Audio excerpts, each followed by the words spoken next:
আসসালামু আলাইকুম। আজকে আমি রান্না করব ডাটা আলু দিয়ে শিং মাছ।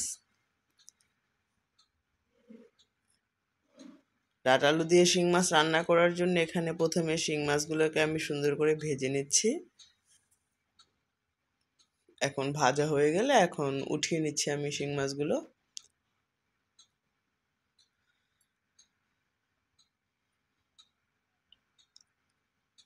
এখন সে একই কড়াইয়ের মধ্যে দিয়ে দিব আমি কিছু পেঁয়াজ কুচি।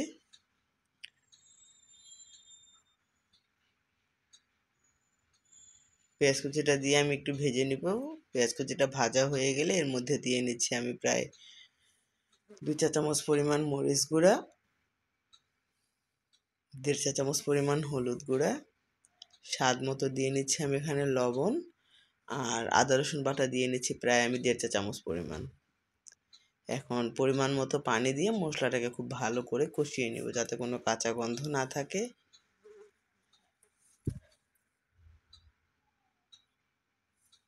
মশলাটা এইভাবে যখন কষানো হয়ে যাবে এখানে আমি বগুড়ার সেই ছোট লাল আলুগুলো দিয়ে আজকে আমি শিং মাছটা রান্না করব। এখন আলুগুলো দিয়ে নিলাম আর এখানে কিছু ডাঁটাও আমি দিয়ে নিলাম। এখন ডাঁটা আর আলুটা খুব ভালো করে আমি মশলার সাথে কষিয়ে নিব।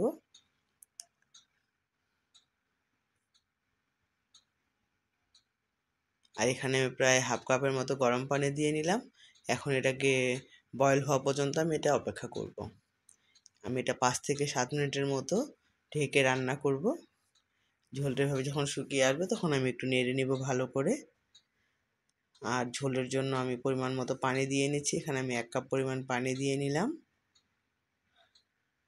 আর আগে থেকে ভেজে রাখা শিং মাছগুলো আর ধনিয়া পাতা কাঁচামরিচ দিয়ে একসাথে আমি এখন নেড়ে দিব।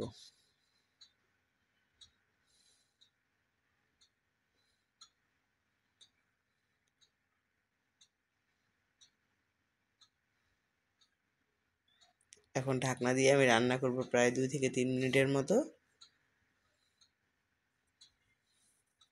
এতে বলক চলে এসছে আমার, আমি একটু নেড়ে নিচ্ছি।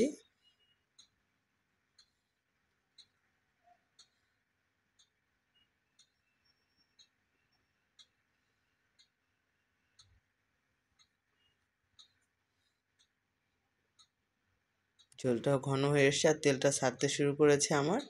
এই পর্যায়ে রান্নাটা আমার প্রায় হয়ে গিয়েছে। এখন আমি এখানে সামান্য পরিমাণ জিরার গুঁড়া দিয়ে নিব।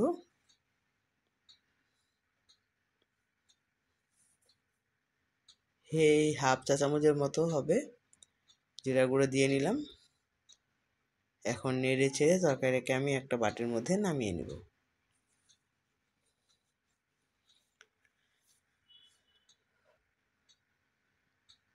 এই তো খুব সহজেই তৈরি হয়ে গেল আমার ডাঁটা আলু দিয়ে মজার শিং মাছ। আল্লাহ হাফেজ।